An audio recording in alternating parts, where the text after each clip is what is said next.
पर्दे से प्याऊ के नीचे संध्या अपने चारों बहनों के साथ सोई होती है। वहां बहुत काई लगी होती है। तभी सड़क से गुजरता एक आदमी इधर उधर ताक कर कचरे की पन्नी फेंक कर आगे बढ़ जाता है और पूजा उठकर रोने लग जाती है। छी, छी, मेरी फ्रॉक गंदू गंदू कर दी। पूजा के रोने से चारों बहनें प्रीति, संध्या, रीना, निशा भी उठ जाती हैं और संध्या उसे माँ की तरह गोद में ले लेती है। अरे ले, क्या हुआ मेरी पूजा, क्यों रो रही है? दीदी, मैंने देखा कल दिन अंकल ने प्याऊ के पास ही कचरा फेंका था ना, आज भी उन्होंने मेरी फ्रॉक पर कचरा फेंक कर गंदा कर दिया। देखो, अब मुझे नई फ्रॉक कौन दिलाएगा? जब माँ थी तो वो मुझे नई फ्रॉक दिलाती थी, अब कौन दिलाएगा? ये कहते हुए पूजा अपनी गंदी हुई फ्रॉक को देख देख कर रोते हुए सिसकियां पकड़ लेती है। दीदी, चलो ना अपने घर चलते हैं, मुझे ये गरीब वाली गेम और नहीं खेलनी। ये सुनकर बहन संध्या अंदर के रोते मन से कहती है, काश मैं तुम्हें समझा पाती पूजा कि ये कोई खेल नहीं बल्कि हम अनाथ बहनें वाकई बेघर हो गई हैं। दीदी चलो ना अपने घर, चलो ना। चलो चलते हैं। उस वक्त सुबह के 5 बज रहे थे। सूरज की धूप अभी एकदम मध्यम थी। पांचों एक घर के बाहर आते हैं जहाँ ताला लगा होता है और वो घर के आंगन जैसे उजाड़ पड़ा होता है, जहाँ कुछ महीने पहले तक गौरी और गुलशन का छोटा सा परिवार बसता था, जहाँ वो अपनी 5 बेटियों के साथ रहते थे। दोनों पति पत्नी का जोड़ा शिव की पूजा करते थे। शिव शंकर को जिसने पूजा उसका ही उद्धार हुआ, अंत काल के शिव सागर में उसका बेड़ा पार हुआ। हे भोले बाबा, मेरे परिवार को बनाए रखना। अरे उठ गई मेरी बिटिया? हाँ माँ, आप जल्दी से मुझे छुआरा दे दो और किशमिश भी। नहीं माँ, आज मुझको छुआरे देना, 2 दिन से यही खा रही है। अच्छा बाबा ठीक है, ये लो, दोनों झगड़ो नहीं। संध्या, प्रीति, विजया, मैंने रोटी पानी बना दिया है, तुम सब खा लेना और मैं और पिताजी जा रहे हैं। अरे गौरी जल्दी करो। जैसे ही जाने के लिए गौरी दरवाजा लांघने वाली थी तभी गेरुआ कपड़े पहने हुए एक साधु महात्मा डमरू बजाते हुए आकर खड़े हो जाते हैं। जय शिव शंभू, जय भोलेनाथ। अरे साधु बाबा आ गए, आप ठहरिए, मैं भोजन लाती हूँ। गौरी घर में से 2 रोटी में गुड़ की ढेली डालकर साधु को दे देती है। ये लीजिए साधु बाबा। धन्यवाद मैया। साधु बाबा, मेरे मन में बार बार एक ही प्रश्न उठता है, आप तो साधु हैं, भोलेनाथ के दास, फिर मुझ गरीब तुच्छ के घर की रूखी सूखी रोटी क्यों खाते हैं? गौरी के पूछे गए प्रश्न पर साधु एक दृष्टांत देते हुए बोला, भैया भोजन का महत्व कंचन और सोने चांदी की थाली में परोसने से नहीं होता, और मुझे तो तुम्हारे साथ की बनाई रोटी अमृत से भी मीठी लगती है। वो साधु रोज ही गौरी के घर से मांग कर खाते थे, मगर कभी कभी ईश्वर अपने भक्त की परीक्षा भी कठिनाई से लेता है। रावण ने भी भोलेनाथ को अपनी कटी शीश से प्रसन्न किया और प्रिय भक्त बन गया। उस दिन जैसे गुलशन और गौरी पर काल की नियति उल्टी थी। अभी गर्मियों का मौसम का आगाज हो चुका था। दोनों काम पर जाने के लिए तेज तेज बढ़ रहे थे, तभी भयंकर तूफान उठा जिसमें कई पेड़, मलबा, घर, इमारतें सब तबाह हो गया और दोनों एक पेड़ के नीचे दब गए। अरे भोलेनाथ, ये कैसा प्रलय है? हम नहीं बचेंगे, हमारे बाद हमारी बच्चियों का क्या होगा? काफी देर तक तड़पते तड़पते दोनों मर गए और बेचारी 5 की 5 बहनें एक ही पल में अनाथ हो गईं। रोना पीटना मच गया। दीदी, माँ पिताजी हमें छोड़कर क्यों चले गए? माँ पिताजी लौट आओ ना। चारों अनाथ बहनों की दशा देखकर संध्या ने किसी तरह अपना दिल मजबूत किया और उनके आंसू पोंछे। चुप करो तुम, माँ पिताजी नहीं है तो क्या हुआ, हम चारों की दीदी तो है ना।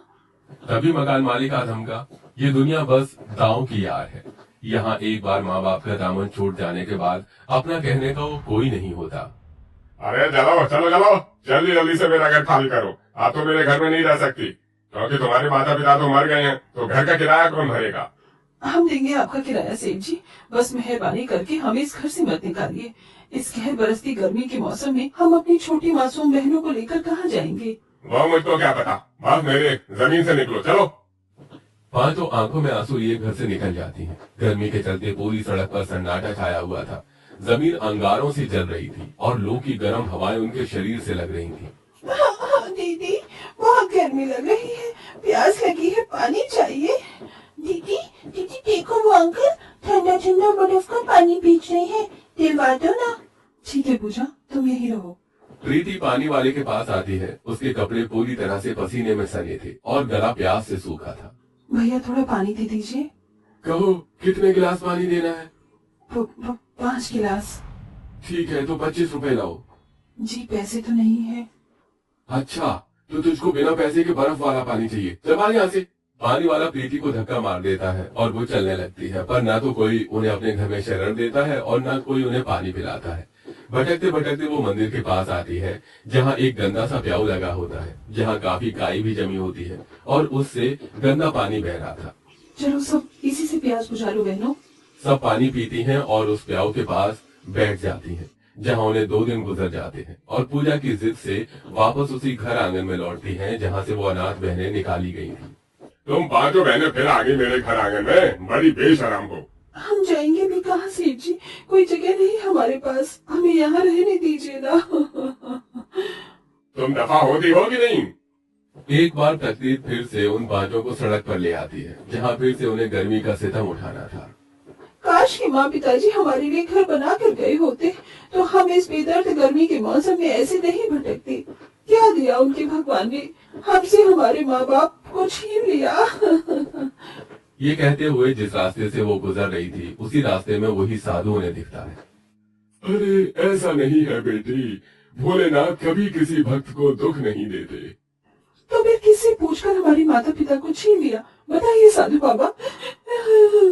इस गर्मी में हम बेघर हैं, लेकिन वो तो अपने बर्फ के पहाड़ पर बैठे हैं, उन्हें हमारे दुखों का एहसास थोड़ी ना होगा। साधु उस बात का बिना कोई जवाब दिए जाने लगते हैं। तभी उनकी जटाओं में से पानी की बूंदें रास्ते में गिरती जाती हैं, जो कि बर्फ बन जाती है।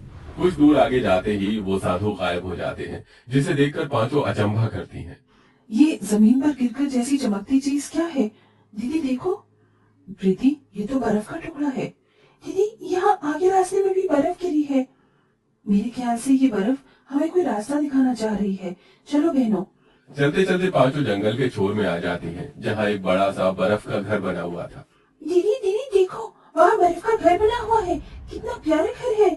तभी जादुई बर्फ का घर उन्हें पुकारता है। चली आओ, अंदर चली आओ प्यारी बच्चियों। ये तो जादू का बोलने वाला घर है दीदी, देखो ये हमें बुला रहा है। 5 बहनों के शरीर से टप टप करके पसीना बह रहा था और शरीर गर्मी से लाल हो गया था। जैसे ही 5 बर्फ के घर के अंदर पैर रखती हैं, उन्हें एक अपार शांति मिलती है और उनके शरीर पर आए हुए तमाम दाने गायब हो जाते हैं। दीदी देखो, मेरे शरीर के सारे दाने गायब हो गए और इस बर्फ के घर में कितनी ठंडक है। प्रीति, मुझे लगता है ये जादू बर्फ का घर कोई माया जाल है। इस जंगल का हमें यहाँ से निकलना चाहिए, कहीं ये गर्मी से पिघल गया तो। बिल्कुल भी नहीं, ये कोई आम घर नहीं बल्कि जादुई बर्फ का घर है, जो धूप की किरणों से कभी नहीं पिघलेगा। तुम 5 यहाँ आराम से रह सकती हो। ये सुनकर संध्या को तसल्ली होती है। बहुत जोर की भूख लगी है, काश कि कुछ खाने को मिल जाता। इतनी देर में घर के अंदर एक चमक होती है और जादू से खाना हाजिर हो जाता है। अरे बाप रे, ये घर है या जिन का चिराग हमारी हर बात मानता है। 5 कई दिन भूखे प्यासे मारे मारे भटकने के बाद भरपेट खाते हैं। इसके बाद वो अपने लिए कपड़े मांगते हैं और मनपसंद की चीजें भी जादुई बर्फ का घर उनकी हर इच्छा को चुटकी बजाते ही पूरा भी कर देता है।